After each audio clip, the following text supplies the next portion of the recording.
Brother Minister, I guess the first question I should ask is how you're doing as far as your health is concerned and your family. My family is fine, and my health is very good, considering. In 2007, as you know, I was at death's door, and they performed an operation on me for 14 hours. And they called it a complete pelvic exoneration because the radiation that I had received, which is now in textbooks, was so great that it began eating me up internally. I don't know. It started in 2000, and they were so anxious for me to die, they were ready to have my obituary on CNN and the New York Times. And it didn't happen then, and this last time, many expected me to go, but Allah desired for me to remain. And so I started maybe from 158 pounds at that time. And I go back every few months, you know, and the doctor just looks at me and says, well, you can't have any cancer because you're gaining weight.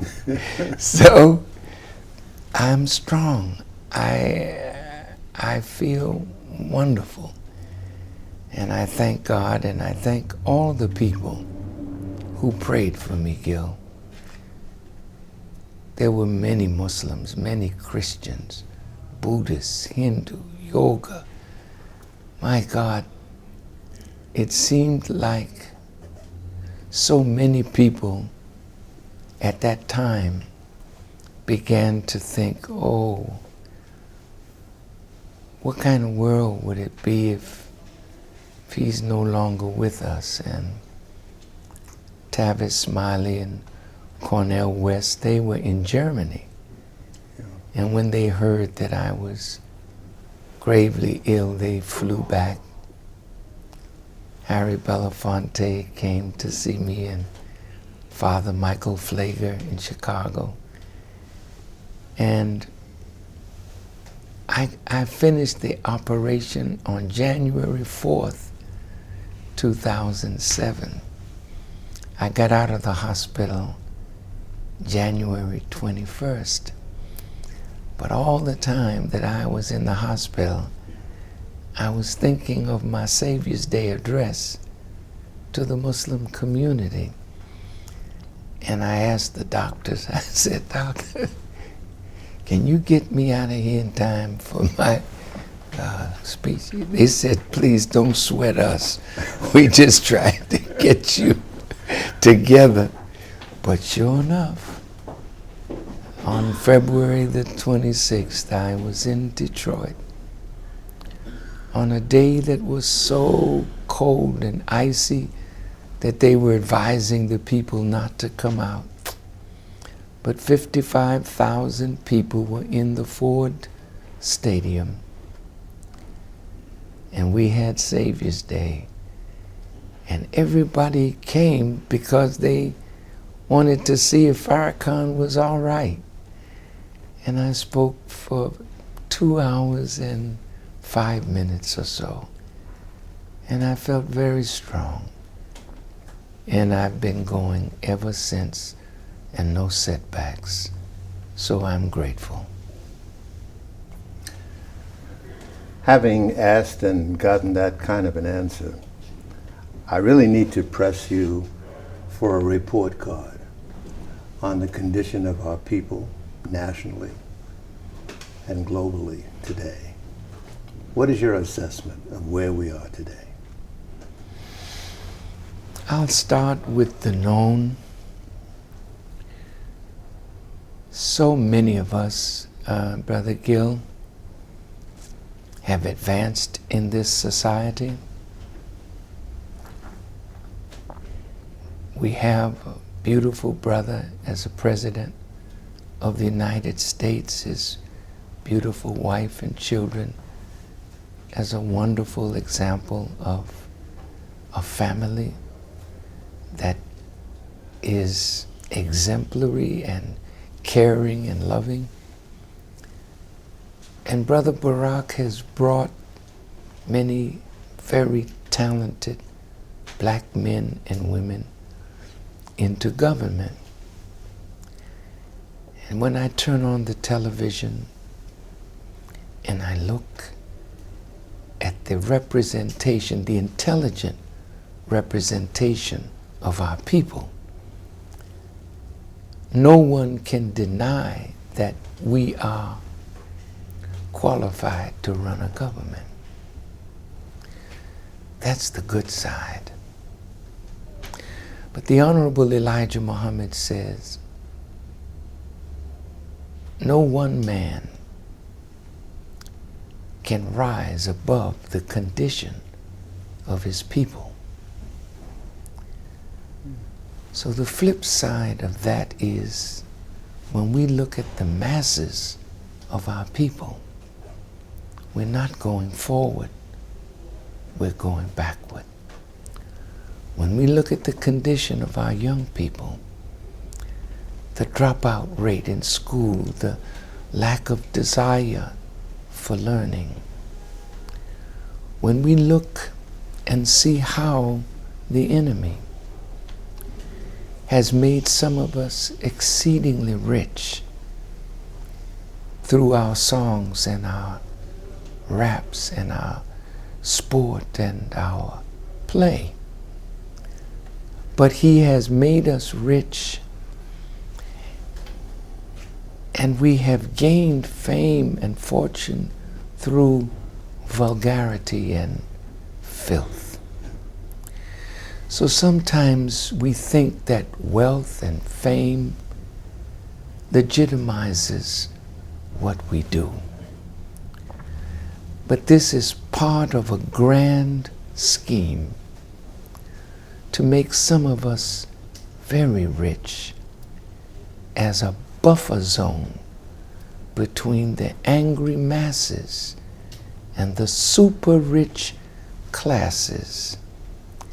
And so the masses of our people, in spite of being overjoyed over Barack Obama and the recent election, are yet disillusioned by the poverty, the want, the joblessness, the high rate of disease, lack of health care among our people. So the mass condition is not good. And globally, our people are suffering the same. When you and I were much younger, in Jamaica, the Jamaican dollar was on par with the American dollar, and maybe even a little more, under the great Michael Manley. We saw in the Caribbean the rise of a socialist kind of doctrine in Jamaica, in Guyana, in Cuba, in Grenada, and a progressive leadership was in Trinidad, in Barbados, and in other islands.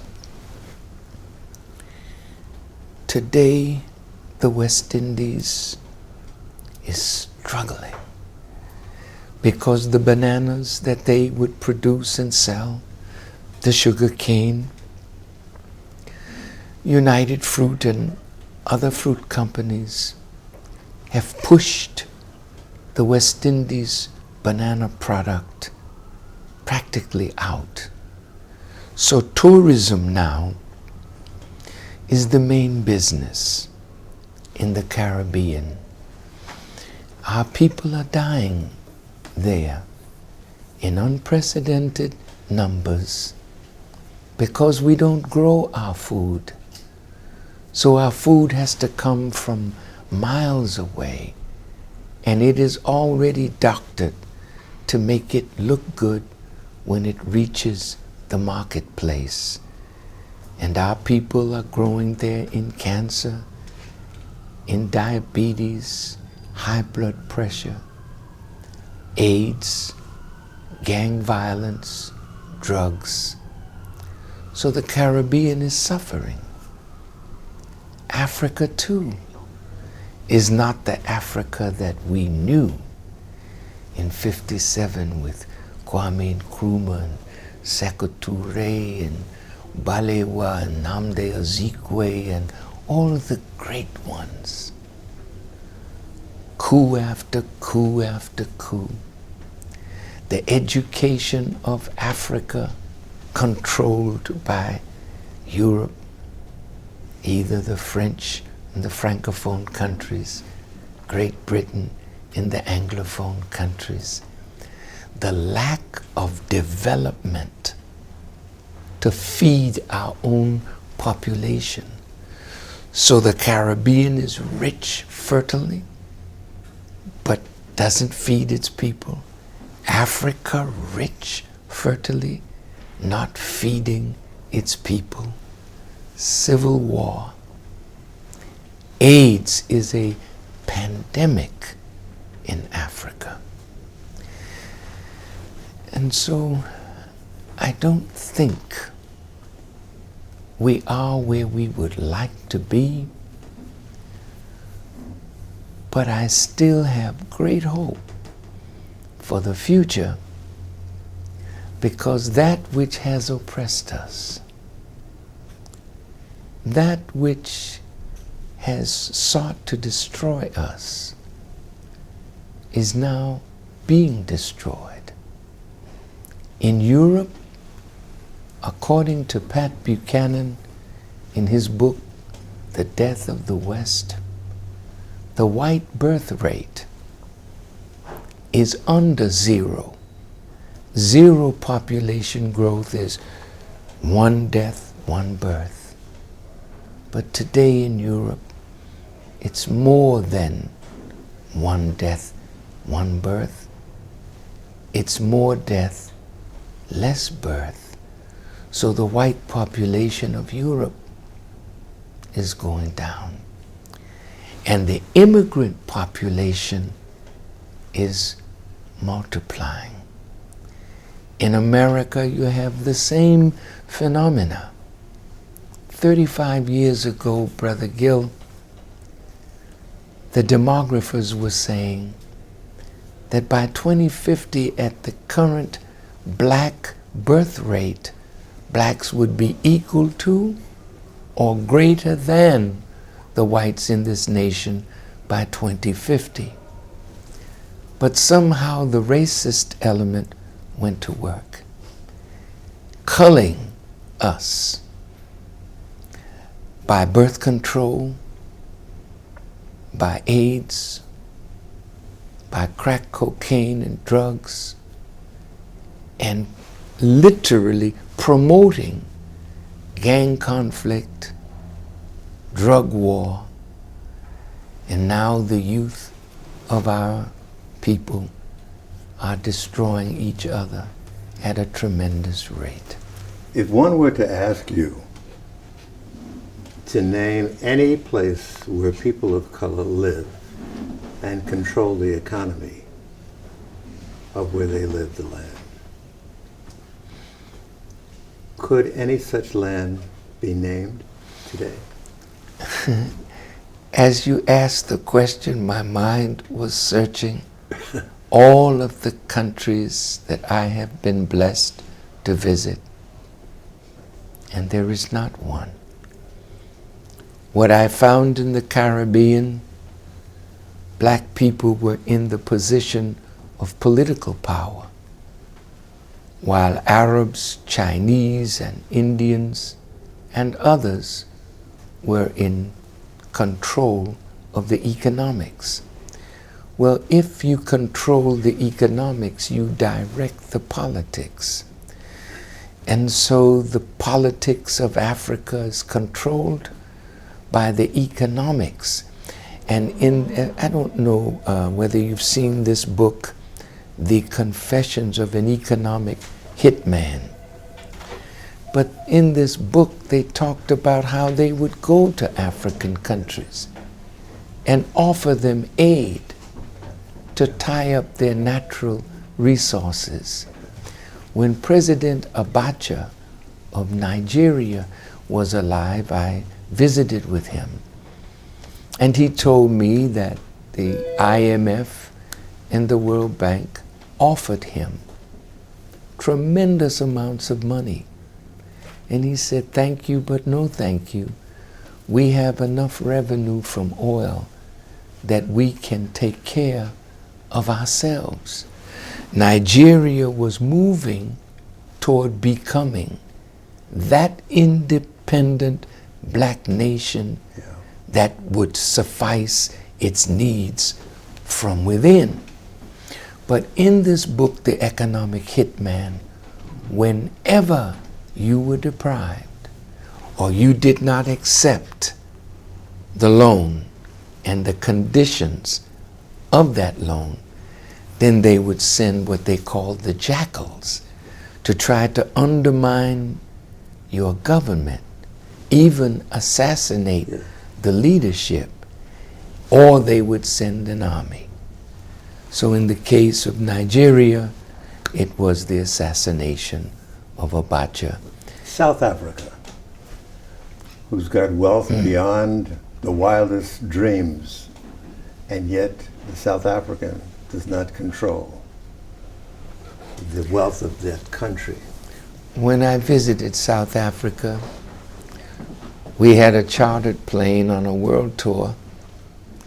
When I got off the plane, Brother Gill, there was a man standing on the tarmac, wrapped in chains. And I looked at him, and we went to the hotel. And when we got to the hotel, the same man was there, in chains.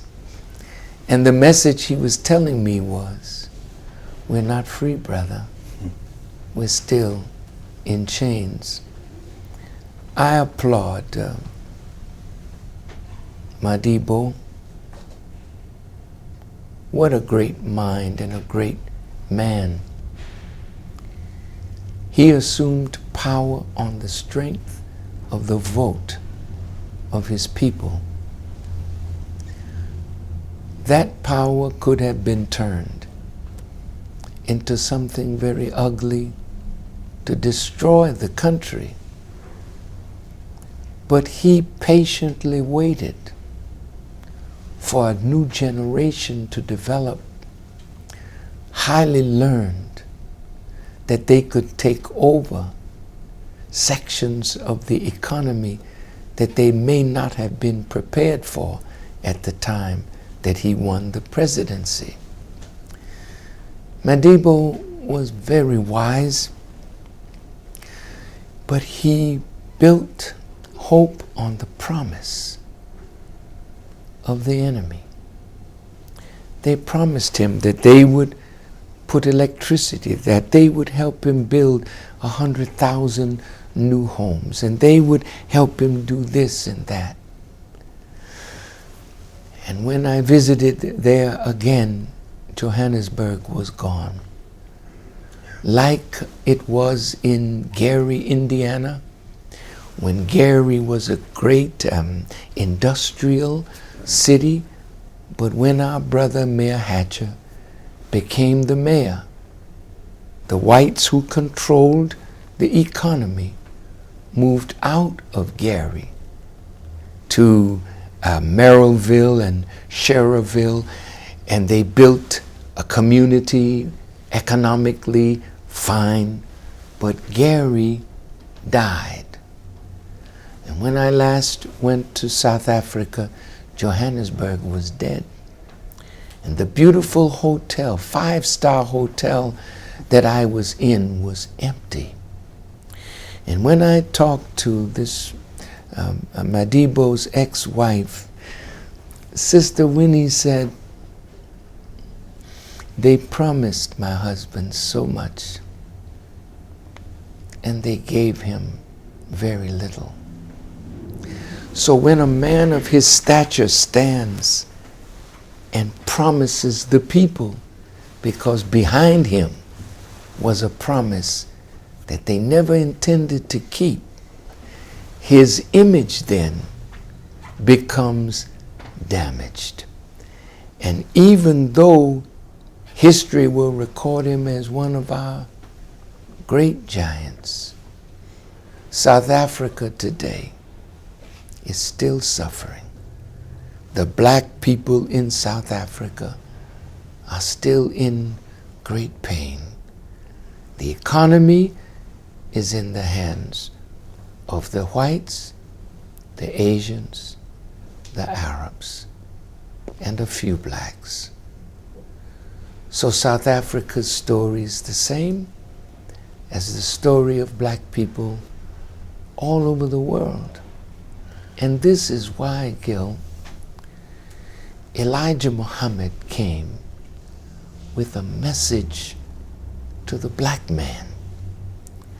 Because there's something evidently missing in us. We are not inferior. We are the fathers and mothers of civilization. But colonization and slavery has done something to the African mind that we need, as Elijah Muhammad said, to be resurrected from mental death. Now just think about that statement, Brother Gil, mental death. Because life is activity. And the activity of life is seen in business. The business of providing food, clothing, shelter, education, well-being, and health to your people.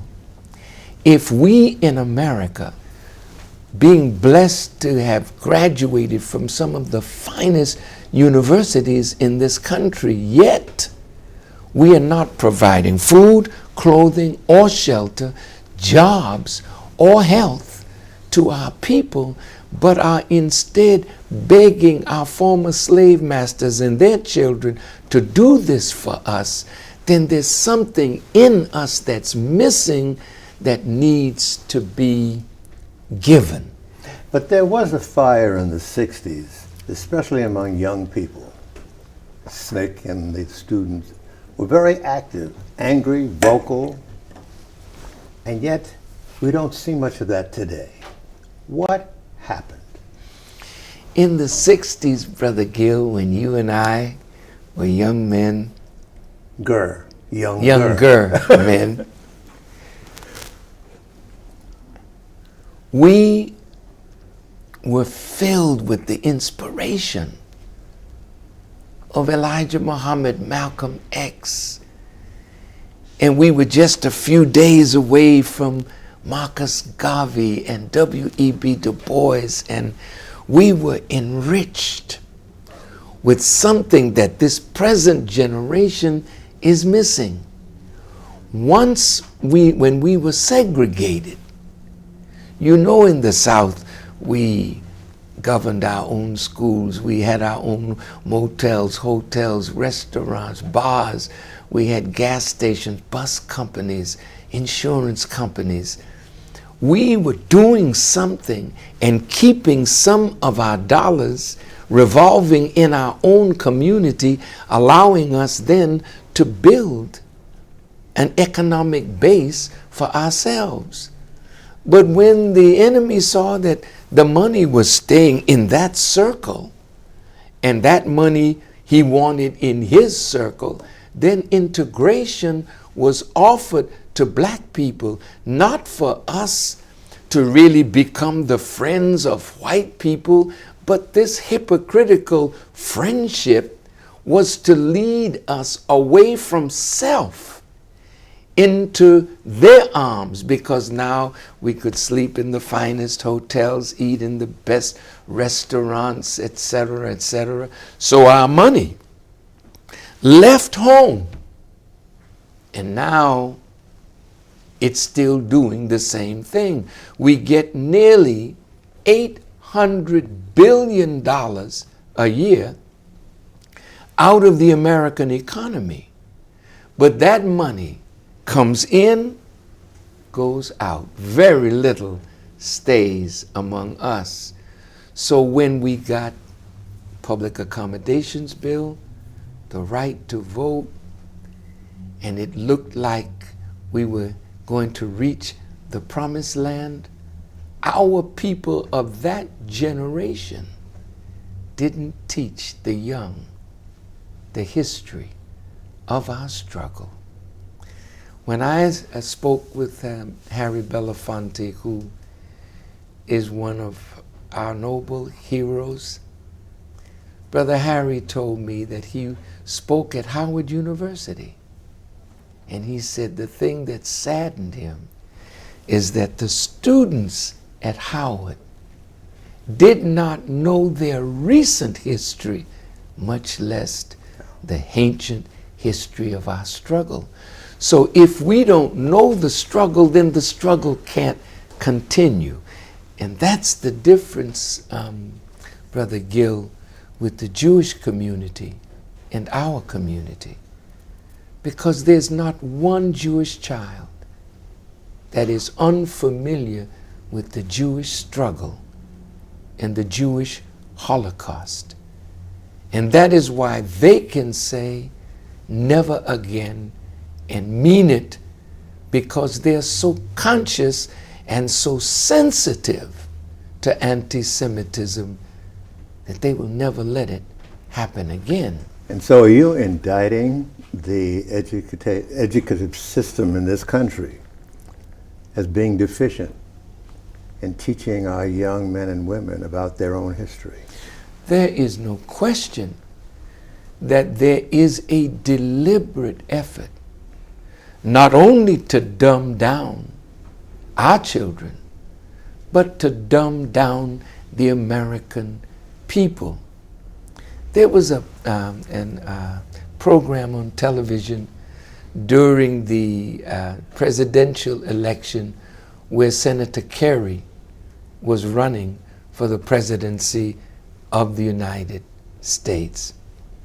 And they went into a high school and they showed a picture of Senator Kerry. And the white children didn't know who he was. And they showed them a picture of Russell Simmons. And all the white children knew Russell Simmons. Because the young whites today are involved in the hip-hop culture and generation, so they know all the artists, but they don't know their own politicians. Mm-hmm. And when in Europe, Estonia, Latvia, and Lithuania were getting free of the Soviet Union, and they were on the news, the children did not know. They couldn't go to a map and point out where Estonia, Latvia, and Lithuania was. But I knew that, Gil, from the 6th grade when I was a young student in Boston, Massachusetts. I had an education, Gil, and I went to an all-black grammar school and a white high school that was integrated. But when I left high school, I had 4 years of Latin, 2 years of German, 2 years of French, 1 year of Spanish. I had algebra, trigonometry, calculus. I had plane geometry, solid geometry. I had ancient history, medieval history, modern history. And I was 16 years of age. And I went south to school, and I never bought a book because I didn't need one. My high school education got me through college. Not today. We're suffering, not only us, but the American people as a whole. Having looked at this historic perspective as you've laid out, one has to ask the questions about today. In addition to the inner cities and the trauma there, which disturb you, I know, there's a situation that is going on not only nationally but globally. Greed, corporate greed, and it is forcing a lot of things that are exacerbating, many are saying, the trauma in the inner cities. And now we have this thing called massive unemployment. And so young brothers are really floundering in the inner cities. They have no way to make a living. It's destroying the household. What do you have to say about observations that are being made like that? There is a verse in the Quran that reads, corruption has appeared on the land and the sea on account of what men's hands have wrought, that he, God, may make them taste a part of what they have done. Perhaps they may return to better conduct in words. Greed is the corruption of the United States government first. We have to start at the top, because the corruption, the criminal behavior at the top is manifested in the streets of America. The violence at the top is manifested in the streets of America. You have men in business suits, but they're criminals in the way they think to rob other nations of their wealth and power, and assassinate leaders that do not lead according to the interests of corporate multinational corporations. So this kind of policy that has been a part of the government of the United States of America now has endangered the government itself, because greed and special interests and powerful lobbies control the U.S. Congress. So the U.S. Congress is not the Congress of the American people, it is the Congress of special interests. And when special interests can spend billions of dollars to influence legislation that benefits the special interest, but not necessarily the mass American people, then the government is caving in from the top. And now recent polls show that only 21% of the American people, or the popularity of the Congress, has sunk to 21%. Well, now you're fueling anarchy in the country. And this is why these militia groups that are angry with President Obama, angry with the government, angry with the administration, angry with bailing out the criminals. The international bankers were criminal in the toxic paper that they gave to unsuspecting American people, and an awful lot of black and poor people could get into a home that is their natural desire to improve their condition. But when the interest rates went up and the mortgage rates almost doubled, then foreclosure.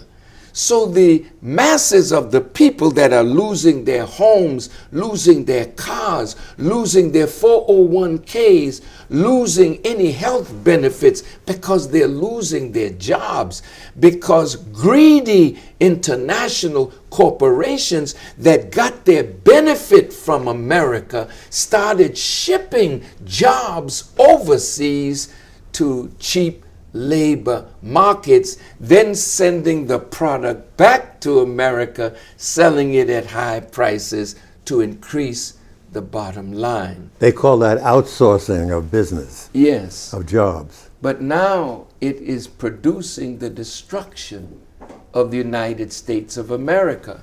There is no country that cedes manufacturing to some other place. Every country has a responsibility to feed, clothe, and shelter its people.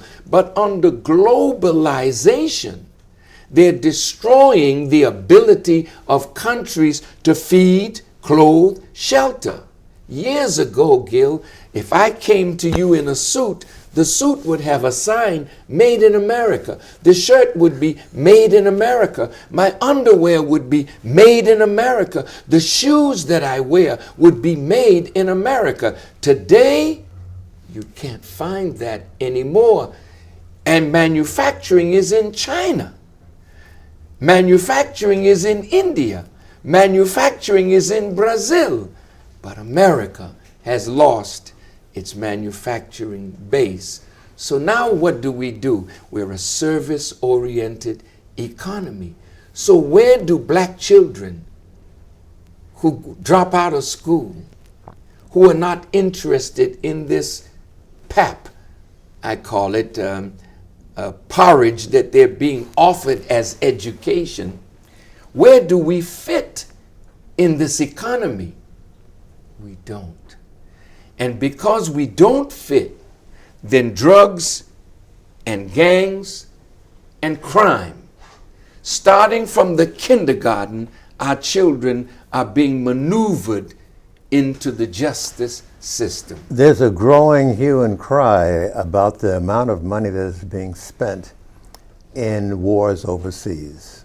It started in the 60s with Vietnam and Korea, and it grew with the incursions into Iraq. And now there's Afghanistan that is percolating. What is your analysis of this sequence? We should never have been in Iraq or in Afghanistan in the first place. I read from French authors of a book, I can't recall its name, that in July of 2001, members of the Taliban came to the United States to meet with members of the U.S. government. The discussion was not the women in Afghanistan and the burqas that they wore. The discussion was an oil pipeline by Unocal, Dick Cheney of which owns some shares in it. This oil pipeline was to come from Kyrgyzstan, Tajikistan, and those areas above Afghanistan, through Afghanistan, Pakistan, into the Arabian Gulf, and then to the world. According to these writers, the Taliban were offered a carpet of gold or a carpet of bombs. When the Taliban refused to allow the pipeline to come through Afghanistan, this is July now. By September the 11th, we have the death and destruction of the World Trade Center. Then, within a few days, just a few days, it's these Arabs and it's Mr. Osama bin Laden, who was in Afghanistan. So the leader of the Taliban, Mullah Umar, was given an ultimatum by President Bush. Osama bin Laden did this, give him up to us. Mullah Omar, being a Muslim, asked President Bush, show us the evidence of his guilt of this, and we will turn him over to you. President Bush said, we're not negotiating with you, and the bombs fell on Afghanistan.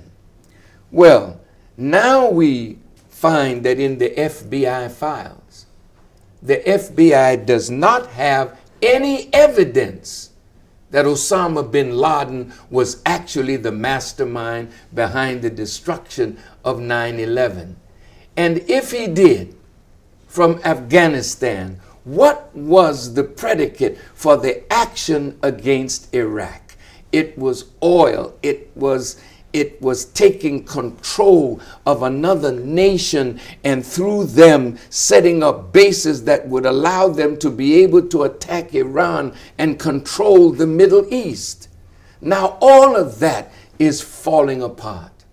And my brother, our brother, President Barack Obama, has inherited the madness of an imperial American foreign policy. Are you saying that the President of these United States is swamped and is really parched, in another sense, for a perspective that would help him deal with this problem? There's just too much going on for him to keep up with. Some are beginning to say that.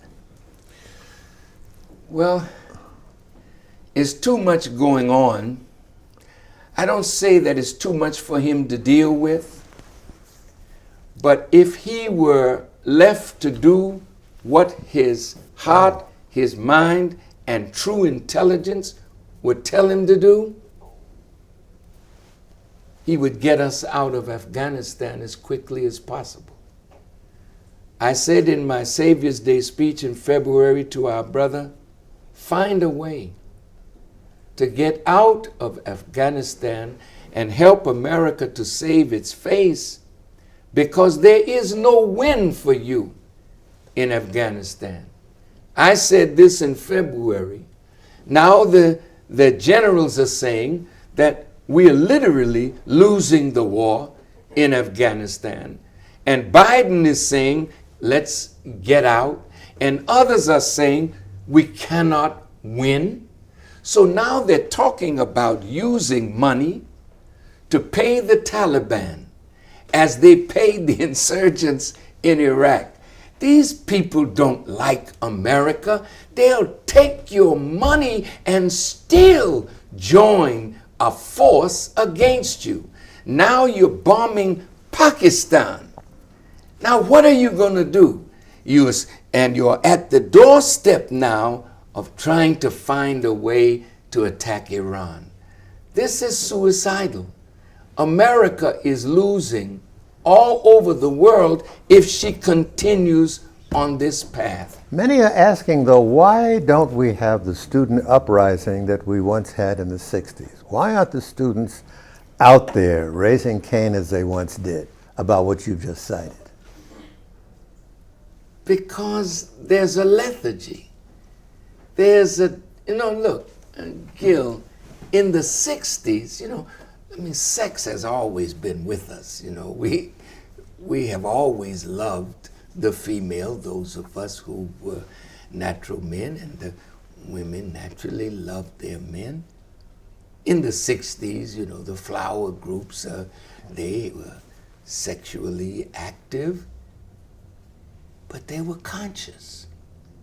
Look at the titillation in the movies, in the magazines, in the recording industry of sex. So when a man's head is between his legs, how can he think progressively? When you see the drug now, the imports into this country, the appetite in the American people for drugs, where it is an insatiable appetite that is growing, growing, growing. So the poppies in Afghanistan, the drugs in Central and South America, they have a big market in the United States.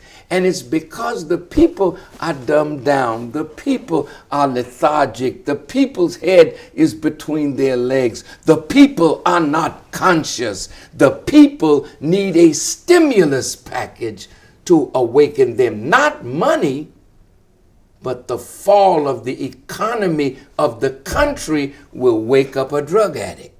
Because if you don't have the money, you can't get the drugs. If the money dries up and the dollar falls into nothingness.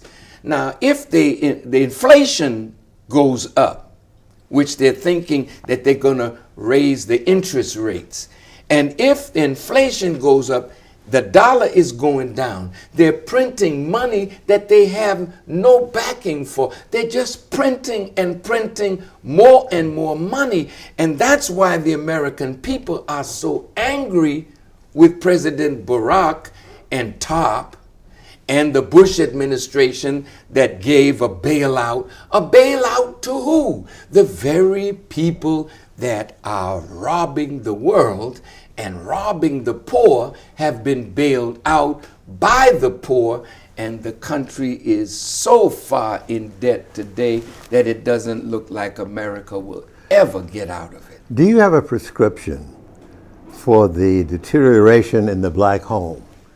Because so many homes in the hood are broken. The man can't provide, and the women are angry in many instances. There's a lot of bloodshed. The young people are on each other's back. Do you have any prescription, any hope? Yeah, of course. There's lots of hope, Brother Gill. But we have to lose hope in that has destroyed us and begin to hope again in ourselves. You know, the paper that we would get a loan from the bank, and the banks would bundle that loan and sell it to foreign countries. It's called toxic paper. Toxic paper destroyed the economy of the world. What you see in us is extreme toxicity. We've been poisoned against ourselves, and the black community now is considered toxic waste. And when you have a community that is considered toxic waste, you can't build on toxic waste. If you do, those that build on it will be poisoned by the poisoning of the water, etc. Well, now there's a desire in some to get rid of the problem totally, meaning finding scientific ways to kill off an entire people. Is there much of an outcry from black elected officials? The sad cry is that our black elected officials and black leaders are clueless as to how to solve this problem. So many who have invested time and money to try to help black people are losing faith and are now saying we need to call the National Guard into the black communities to bring about some order. The National Guard are not police. They're not there to serve and protect, and the police aren't either today. They're becoming soldiers. So you see them dressed in the SWAT team just like you see it in Afghanistan and Iraq. You see, if the National Guard comes in, and if you look at the armories, we used to be able to have events at the armory on 142nd Street. Not today, because the armory is now a military place in preparation for an event that might come up, that the people will rise. And I say this with deep pain, Gil. The media and many whites that even voted for Brother Barack are turning on him now. They must have thought that he was God, because he's only been in 9 months, and they expect him to fulfill every promise that he made in 9 months. And now they're eating away at him, calling him a Nazi. You know, I mean, these are serious things, and they're creating an atmosphere in the country that could lead, hopefully not, to our brother's assassination. Now look at the armed forces in this country. In every city, they have changed the roadways around major cities, made them more concrete, more strong, because there are tanks, there are anti-personnel carriers in these armories. The people are being trained for house-to-house combat, not just for Iraq, but for the inner cities of America. I have learned that Blackwater, that group of mercenaries, is now training police in New York, in Chicago, in Atlanta, in San Francisco, in Los Angeles, in Houston. Yes, the police are no longer being given just the Glock 9s. They're being given the Army rifles with armor-piercing bullets. Is Blackwater being financed by U.S. money?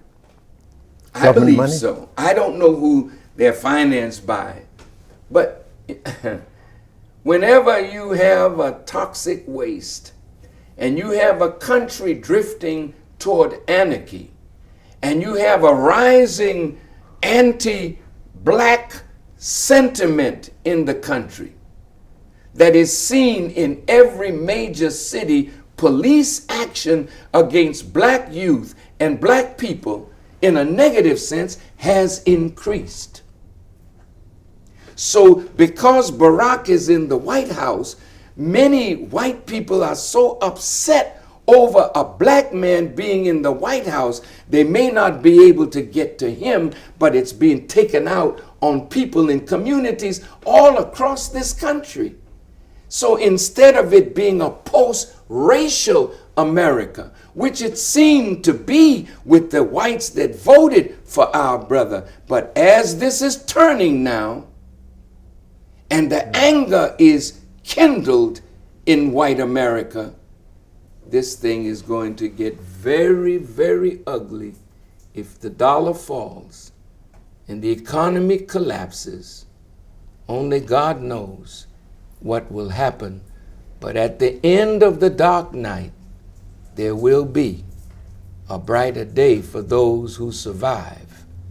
This is what the Bible predicted, the Holy Quran predicted. It's the fall of the greatest country in the history of the world. And our hope was that President Barack Obama could help save America from this fall.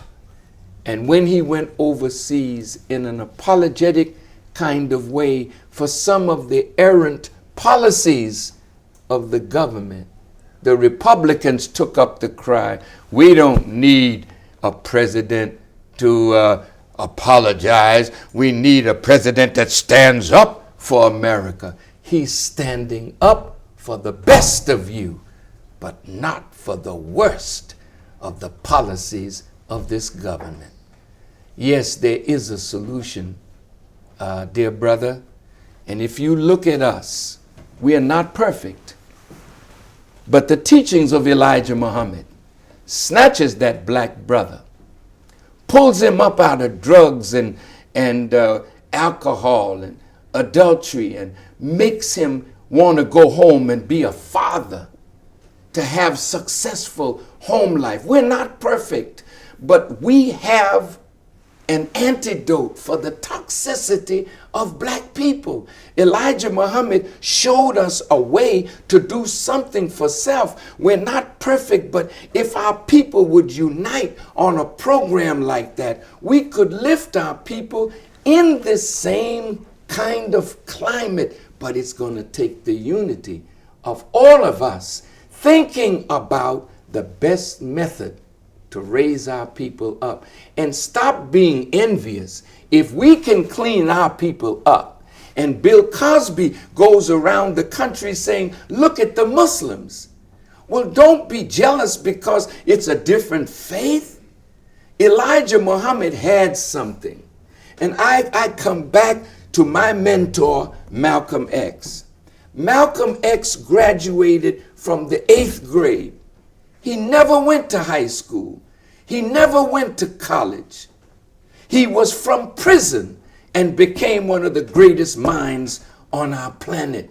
That tells you that the people that are locked down in prison, they're not dummies. They are people that if help comes to them, they can be made useful members of society. Brother Malcolm is the example. Nobody defeated him in argument. You and I were there, Gil, when he went to Harvard and debated law school graduates. They couldn't handle Malcolm. Nobody could handle him because he was thinking outside the box prepared for us by an educational system rooted in white supremacy. We have a chance to make ourselves better, and we need to look at successful examples and see what are we doing. I close on this with this, Gil. Let me interrupt you. Yes. With all due respect. What do you say to those who say that there were no white people in the Audubon Ballroom when Malcolm was struck down? I say that's the absolute truth. There are no white people in the hood, brother killing brother. It is this ignorance, this envy, this insanity that is in us that we have to be cleansed from. And if we do not allow ourselves to be purified from self-hatred and from the envy and the jealousy that makes us war with each other, if we are not purified from that, there will never be a wholesome black community that we can take pride in. And that is what happened in the Audubon Ballroom. It was people that hated, not loved. It was people that hated Brother Malcolm. It was people that maybe were envious of Brother Malcolm. And even though he went against his teacher, nobody had a right to take that man's life. Every man has a right to live, to see either the error of his ways or the wisdom of the choices that he made. W.E.B. Du Bois argued against Marcus Garvey. He argued against Booker T. People wanted to kill W.E.B. Du Bois, but thanks be to God, he lived. And because he lived, a giant emerged. And Marcus Garvey died in England. And W.E.B. Du Bois died in the Africa that Marcus Garvey was beckoning him to. If Malcolm were alive today, God willing, we would be a better people. If Martin was alive today, we would be a better people. But those of us who inherited the legacy of these men, many of us have already been bought off. The struggle literally died when Martin died and Abernathy took over. And then you see the great disciples of Martin Luther King offered positions of honor and respect and wealth. Where was the struggle? It died. Jesse picked it up. Sharpton picked it up. There's no such thing as irrelevance for Jesse Jackson or Al Sharpton or the NAACP or the Urban League or SNCC. These organizations have more relevance today because the condition of our people is worse today than it has ever been. So we have some work to do, and if we get busy, maybe we can save a lot of our people who are presently suffering, not under the burden of blackness, but under the burden of ignorance. Would it be safe then to say that the fire that burns in Louis Farrakhan is optimism. Oh, absolutely, Gil. If I thought that there was no hope and that all the work that we had done was for naught, well, it's time for me to die then. I would rather be off the planet than to be a part of the decay and death and destruction of our people. I know that this is very dark, but the darkest hour is just before the dawn. And when our people realize that we've done it all, we've tried it all, nothing has succeeded, let's see if we can find the path to unity with us. Muslim and Christian and Hebrew, nationalist, agnostic, the intellectuals of our people have to be pulled into a force to put the hands of Black America back to work. America is for sale, Gil. She's for sale. And the whole world is buying America. Government buildings in Washington are being sold. We don't own them. But if that kind of money is coming through us and we're wasting it on bling bling, we're wasting it on foolishness, suppose we united it and bought millions of acres of farmland and began growing food, making clothing for ourselves. Africa is ours. International trade between us and Africa. The Caribbean is ours. The whole world is in front of us, Gil. We just have to rise in consciousness and do in this time period of great pain what pain usually leads to. Pain leads to new birth.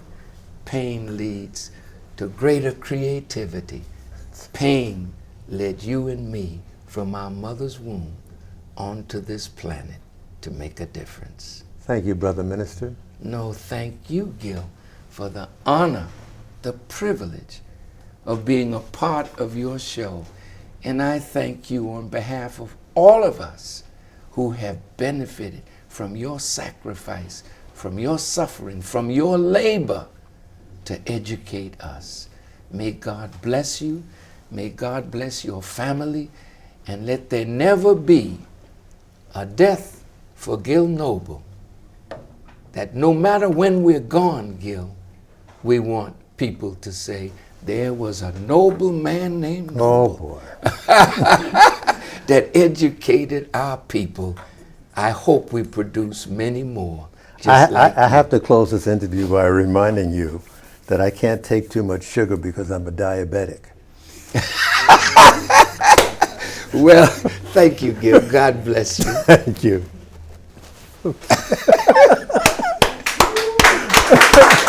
Isn't it something?